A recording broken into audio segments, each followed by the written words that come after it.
Hello everyone, all the Rage Gamer back here today with some more Blasphemous, so welcome back to the channel everybody. In the last episode we actually took on two bosses. We took on, God, I can't even remember what the first one was. I think it was Kirsay, Returned by the Flames, or that might have been the episode prior. I can't really remember, but after that we took on Krishanta, which was the boss that was just over in this direction.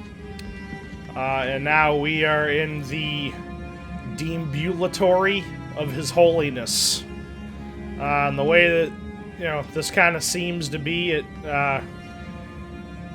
seems we could be towards the very end of the game here, at least the base game. I know there's DLC and stuff like that, but without further ado, let's forge onward.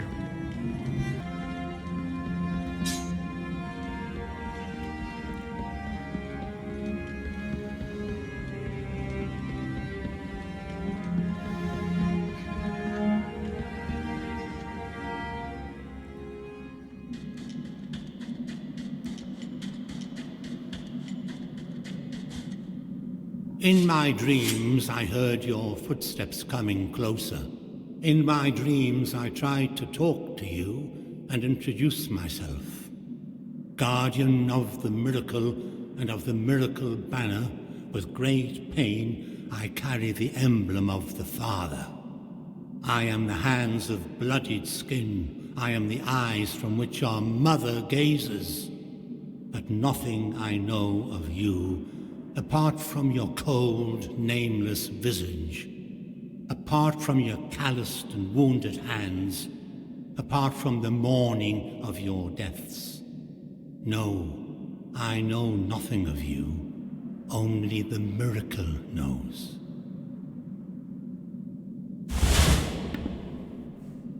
Now may your sword full of guilt with mine of gold collide. Let them hurt and march in procession. I curse you forever in name. I bless you forever in death.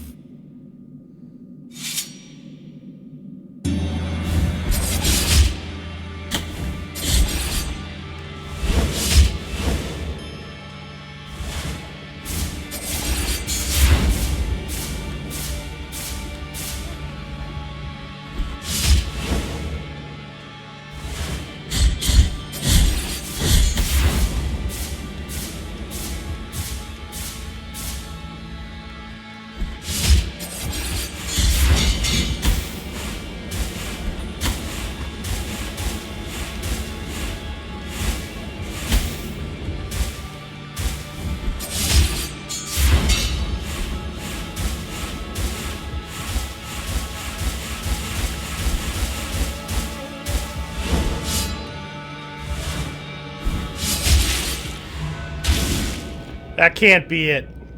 that can't be all. You have shattered the mirror in which you saw me asleep. Now you see me awoken as the son of the true miracle.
kind of ran into that.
Ah, fucking A. Well, that's definitely doable, so apparently we have to do away with the sword, and then, like, the mask opens up so that you can actually damage him. Actually, you know what we should do? Is, I mean, we've got this Quicksilver, we've also got all these empty bile vessels. That we probably should be turning in. I kind of forgot that I had them. And these will also kind of like fortify our flasks. So what I'm going to do real quick, I'm going to go turn in these bile flasks and then maybe do the Quicksilver, and then we'll come back here and we'll take the boss on again, because I think we'll be in a better position to beat him if we have more healing flasks. So we're gonna go do that real quick, and we'll see you in a second. Alright everybody, we're back. We're back here at the Deambulatory of His Holiness. So, as I was going back to do the bioflask thing, I kind of set off a chain reaction of acquiring other items as I was kind of making the trek back. Because I needed to get back to a sanguine fountain in order to basically turn in those flasks. And the closest one was the one down here in the desecrated cistern. So we went ahead and did that, but we also kind of came across some other stuff along the way. So I'm going to show you. I spent probably about an hour and a half off camera doing all of this stuff. I didn't want to kind of, you know, add it into this episode just because it would be kind of, you know, just revisiting areas that we've already seen. But let's start off with the fact that we now have more bile flasks. I believe I had 2 or 3 to turn in. Which I turned in, but I also went back to the guy in the desecrated cistern and gave him a Quicksilver to fortify them, which I had to sacrifice one of those flasks in order to do that. So we currently have 6, but they do heal for quite a bit. So some of the other things that we did, we're going to go over a couple here. I did find the final Mea Culpa Shrine, which was in the desecrated cistern, but you needed to kind of do a little side quest in order to be able to unlock it. So in the desecrated cistern, there's an area where you essentially have to kind of navigate through like the thigh or like waist deep water that would slow your movement. We ended up finding an item or a relic called the Nail Uprooted from Dirt, which allows us to walk effortlessly, wow, words are hard, through swamps and muddy marshlands. So basically that allowed us to kind of like navigate where we needed to be. So we got that, which kind of also allowed us to get I might mix up a lot of this because there was just so much stuff that I did before I came back here. Also, if you remember... let's keep up with this. So this allowed us to get to a secret room in the desecrated cistern that had some sort of chalice on a statue. So the chalice basically sets off this little like side quest. It's in a room with paintings of 3 enemy types in the room. So presumably you had to go and defeat all 3 of those enemies, which were the giant enemies in the sleeping canvases with like the big sarcophagus on their backs with the big hammers. That was one of the enemies. Another one of the enemies were like the giant lion head men in the Wall of Holy Prohibitions. And then one of the other, I think the final enemy was one of the kind of like bull-headed enemies in the Mountains of Endless Dusk. But what I found out is that if you use the teleportation portal or die or use a Pray Dieu shrine to like rest and get your stuff back, it resets the progress on that. So we had to do it a couple times before we realized that that was a thing. So we went and killed all 3 of those enemies and went back to where we found the chalice. We gave the chalice back to the statue because every time you kill one of those enemies pictured, it fills the chalice. So you had to kill all 3 of those enemies pictured in order to get the chalice completely filled, and then you bring the chalice back to the room where you found it. It opens a secret door, and the final Mea Culpa shrine was inside, which I now have the ability to get this very last ability. I just don't have the Tears of Atonement to do it right now, so that's that. Also, we found, some other rosary beads, and we also found 2 more rosary bead knots. So now we have all but 1 rosary bead knot. We found a couple of other rosary beads themselves. We found this painted wood bead, which was actually all the way back at the beginning of the game. Basically, you recover health when you destroy objects. Pretty cool. And then we found this wicker knot that gives you protection against toxic damage. We also got this big toe made of limestone from the guy that we first saw at Hondo. The little pilgrim guy that's trying to make his pilgrimage through the patio of the Silent Steps. So we went back and talked to him, and he gave us this rosary bead, which in order to get the nail uprooted from dirt, you needed to have the 4th toe made of limestone, the little toe made of limestone, and the big toe made of limestone. And you had to have all 3 of those equipped on your rosary bead in order to unlock a secret room that housed the nail uprooted from dirt. So that out of the way, the next thing that we got, if you remember, back in the Arch Cathedral rooftops, there was a large golden treasure chest that we seemingly couldn't get to. If you go back and watch that video, I'm sure you'll see me kind of pass by it and possibly wonder how you get there. In order to get to that, you need a special item. This item right here, the Linen of Golden Thread. So what this item does is it allows the Penitent one to descend into bottomless abysses.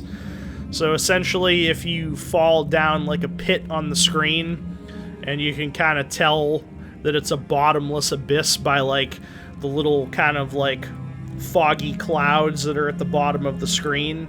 Basically, this allows you to drop down into those and kind of descend downward into like the area that's immediately below it without dying. So without this item, if I, fell to the bottom of the screen and there's nothing there and there's like little foggy clouds, under normal circumstances you would instantly die. But with this item, that allows you to survive and keep descending.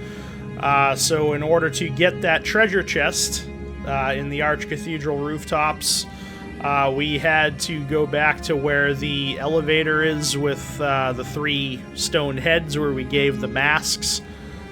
So we had to get the elevator to a certain point where we were able to basically drop off the bottom into the shaft and then down to the left towards where this treasure chest would have been, which I can show you right now. So this was the elevator shaft here.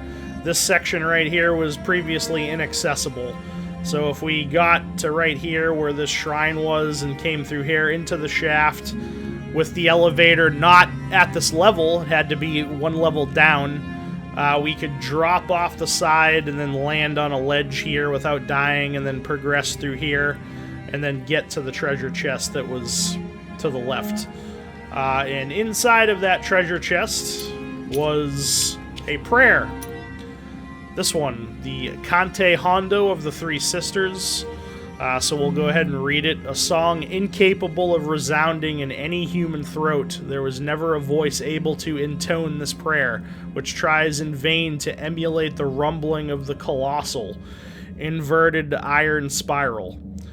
Its cyclopean roar destroys organs and shatters bones, gravely harming nearby enemies. I tested this out, and basically what this does is it instant kills all, like, you know, trash enemies currently on the screen. That's what it does. You use it, and it basically puts, like, this giant, like, symbol in front of you, and it literally instant kills all, like, enemies currently on the screen. I presume that it probably won't instant kill a boss, but maybe do lots of damage to it. But that's what the Cante Hondo of the 3 Sisters does. I think that's about it. I mean, we got a couple more collectibles. Yeah, I don't care.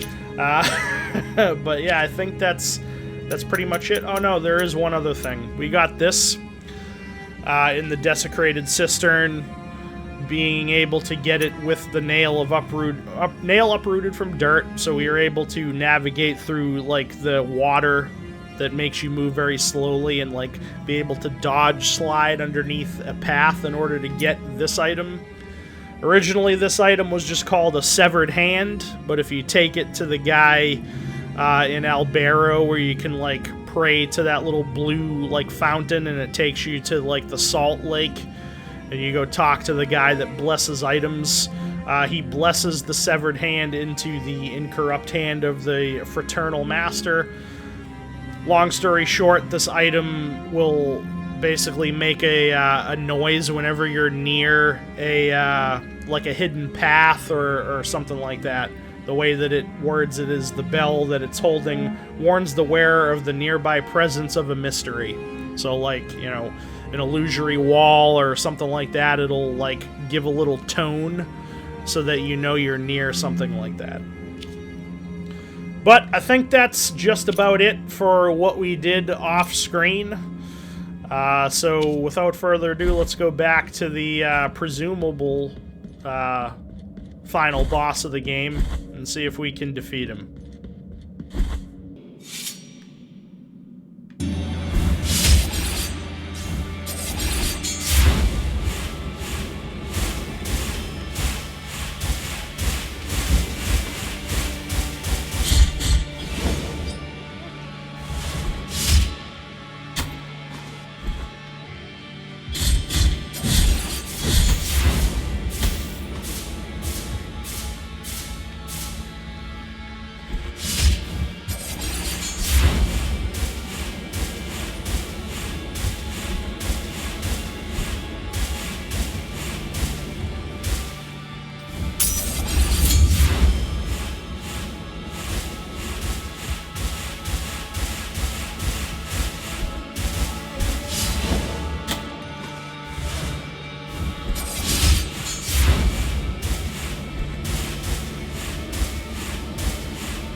Alright, so there's phase 1 complete, which is rather easy. In which you saw me asleep. Now you see me awoken.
Yeah, we kind of ran into that one.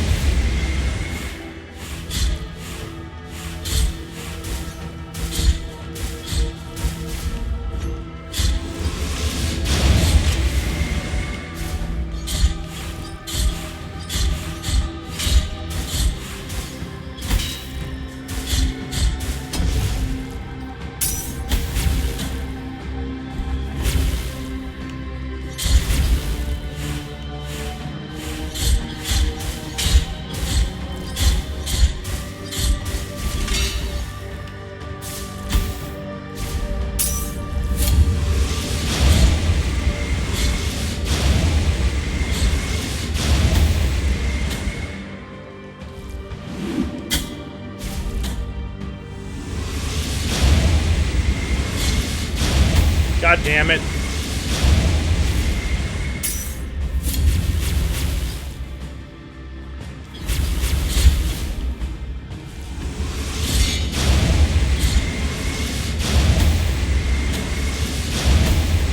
Yeah, awesome. Also awesome, yeah.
Alright, well, I was just about to use the Hondo Conte to hopefully instant kill the sword so I could get more damage in on the boss, but... Alright, well, this definitely is challenging, for sure, or at least the second phase of it is anyway. So let's give it another shot here.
Awesome. Yep.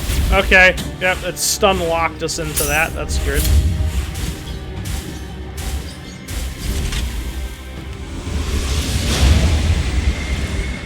We did use the Hondo prayer. I'm not sure if it actually did anything.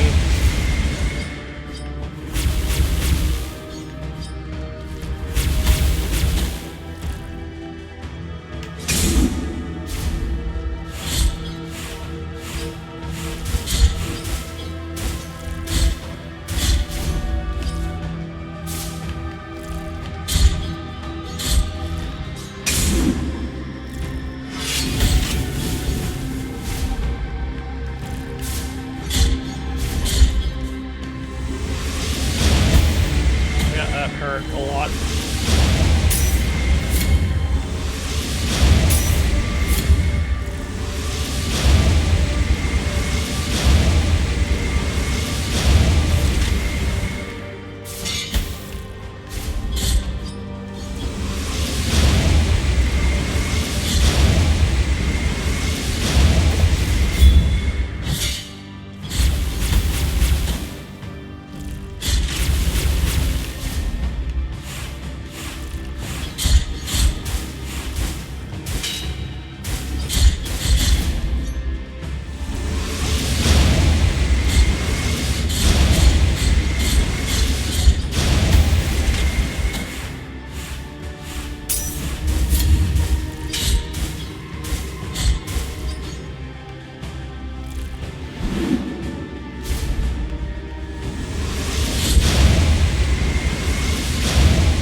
Oh, we just need one more fucking hit. Oh.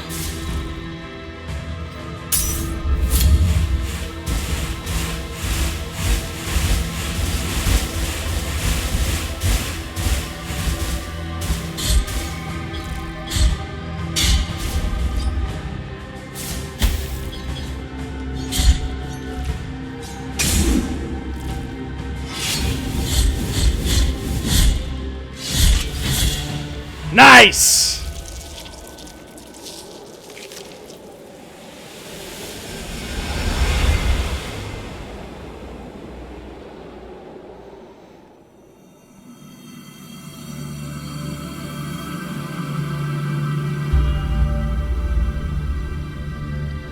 Summa Blasphema, or Blasphemia.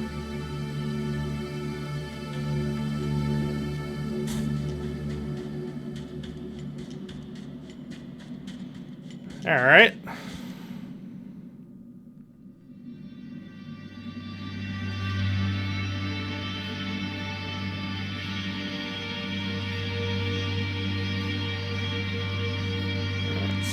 Deo Gracias.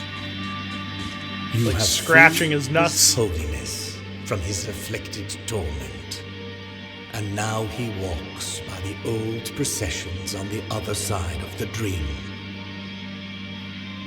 The cradle of the grievous miracle, the final relic, the grail of blood and gold that emanated from the forehead of the Father as he silently lamented the moment of his blessed twisting.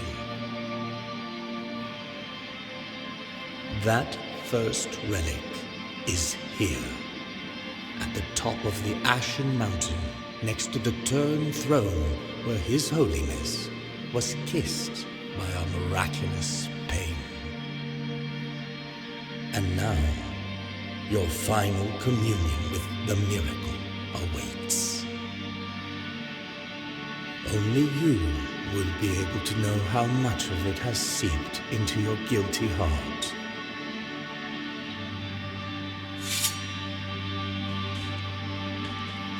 Your communion with the first miracle awaits.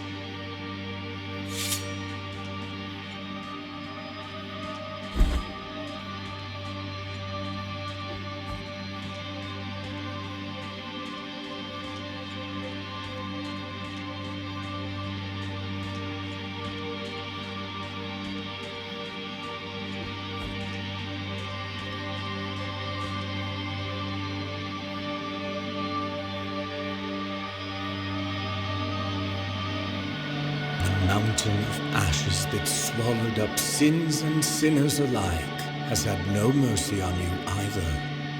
At the mercy of the miracle you were, and at the mercy of the miracle you remain. You are no longer anything but one more anonymous visage, without a voice, without countenance. Your penitence is over.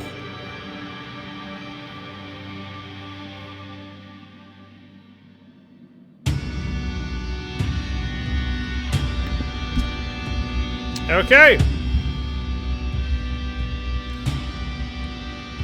So I'm almost wondering if there's a like an alternate ending to this, because basically you go towards the miracle at the end and then you just become nothing. I'm wondering almost if there's a different ending to the game if you like get to the end like without dying or whatever. Well, we'll skip the credits here.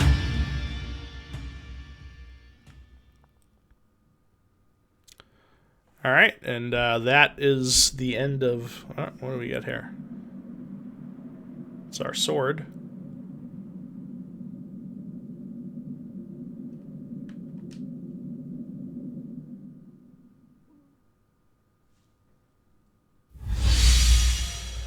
New aspect available in the main menu. Aspect unlocked. True apostasy. Okay. Not sure what that means. New aspect. Maybe like a cosmetic. Change how you look. A new game mode has been unlocked. Sacred Sorrows. Okay. So, one of the things that I've been reading about this game, there's been a couple of DLCs for it.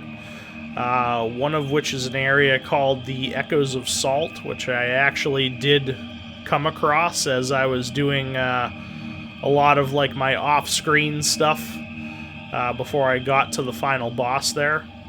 So you might make that another episode, starting that, the Echoes of Salt area. I don't know how big or how long the area spans, but let's just hop back into here for a second.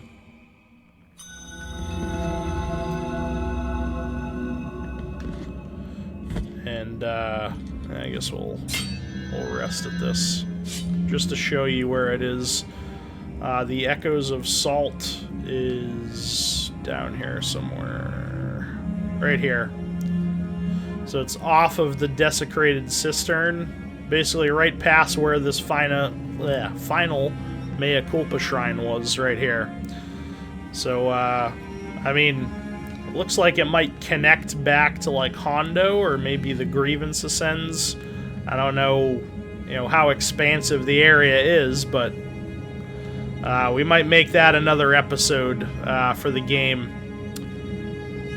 But let's actually go back up here, see if anything else happens if we go back up here before we cut the episode.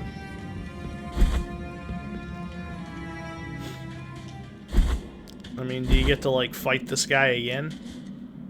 In my dream, okay. of iron hands, nothing I know of. Apart from your calloused no.